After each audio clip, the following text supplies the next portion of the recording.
ये ओपीएस की अगर बात आ रही है, ये लागू कब हुई थी?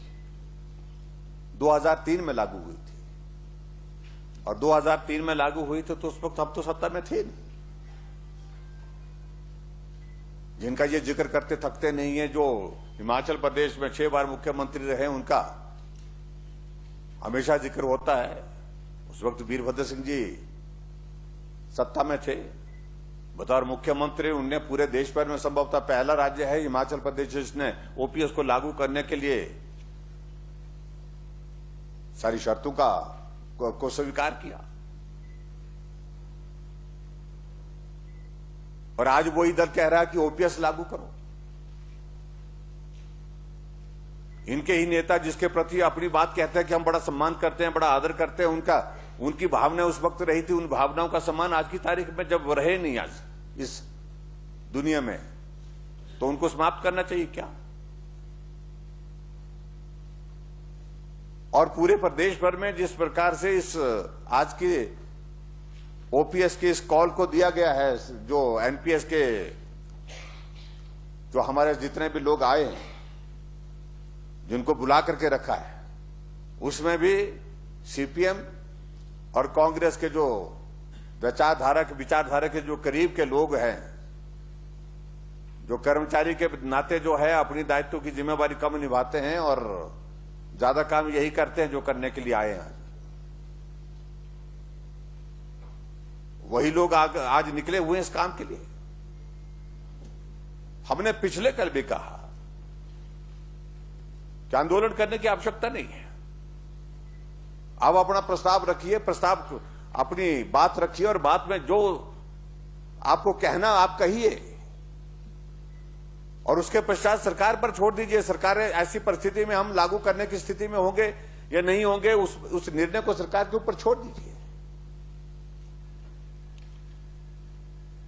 लेकिन आंदोलन करके, दबाव डाल करके इस प्रकार से अगर वो प्रयत्न करने की कोशिश करेंगे तो मैं समझता हूं कि वो उचित नहीं है।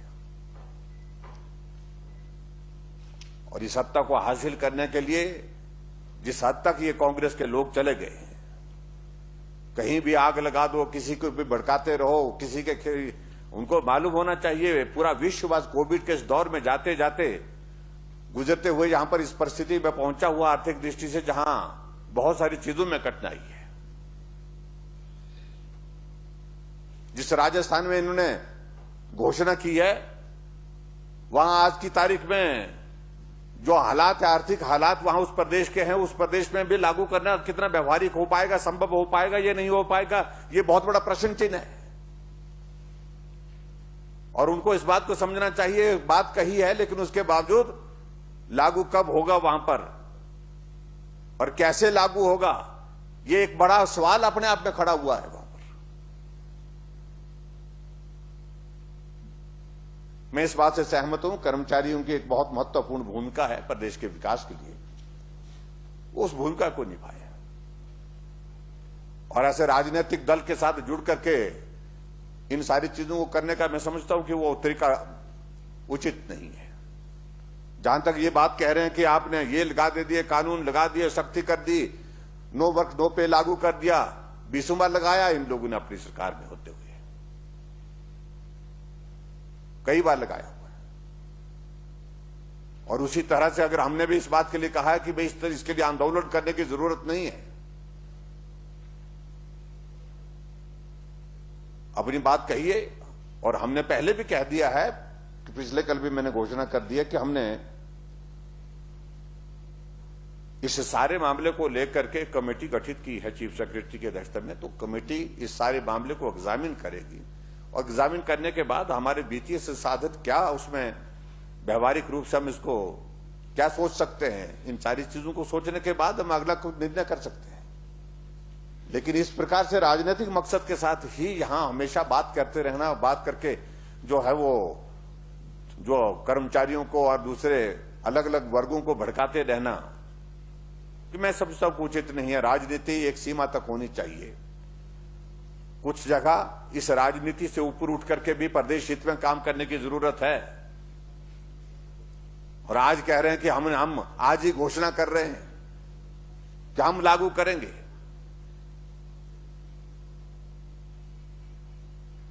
आज की घोषणा का क्या औचित्य है? अभी आने वाले समय में 8 महीने के बाद, 9 महीने के बाद अभी प्रदेश चुनाव के दौर में से जाएगा, उसके बाद मालूम पड़ेगा क्या होगा। इतनी बड़ी गलतफहमी में हमारे मित्र हो गए हैं कि उनको ऐसा लग रहा कि बस हम तो आ ही गए।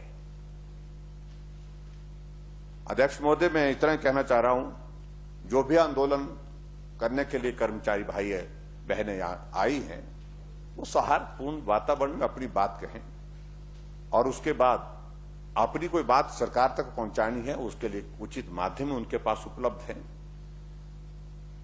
लेकिन कर्मचारी होकर के सरकार के खिलाफ चलते रहना, लगातार इस प्रकार का व्यवहार करना, तो स्वाभाविक रूप से जो नियम है, जो कानून है, उसके मुताबिक जो सारी चीजें देखी जाएंगी। और आज जो जिस प्रकार से इन्होंने जो वॉकआउट किया है, क्योंकि बुलाए ही उन लोगों ने, उनको कहा कि आप आइए, हम आपका स्वागत करेंगे, हम आपको संबोधित करेंगे, और यहां से जाने के बाद वहां पर भाषण देंगे कि हम सदन छोड़ करके आए। सदन छोड़ करके आए कि बहुत बड़ा काम नहीं किया है। लेकिन मैं ये कहना चाह रहा हूं अध्यक्ष महोदय कि कर्मचारियों के प्रति हमारी सरकार संवेदनशील रही है सदैव। जो भी जिस समय में उनके लिए करने की आवश्यकता महसूस हुई, वो किया भी है। और अभी भी जो हमारा पंजाब पे कमीशन आने के पश्चात जो हिमाचल प्रदेश के कर्मचारियों को, क्योंकि हम पंजाब पे कमीशन को फॉलो करते हैं, तो ऐसे में जो भी उनके लिए जो किया जा सकता है, वो बेस्ट पॉसिबल आज की परिस्थिति में कि जो वो हो सकता था, वो हमने करने की कोशिश की है।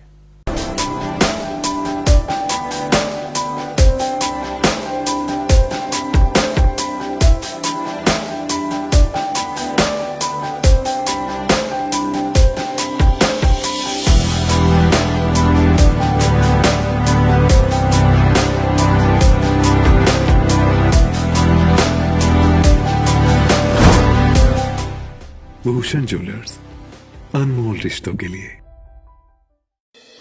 This news is sponsored by super Chanakya excellence academy, Joginder Nagar. सभी प्रकार की प्रतियोगी परीक्षाओं के लिए बच्चों की पहली पसंद। प्रतियोगी परीक्षाओं की कोचिंग के लिए आज ही संपर्क करें। चाणक्य एकेडमी, जोगिंदर नगर।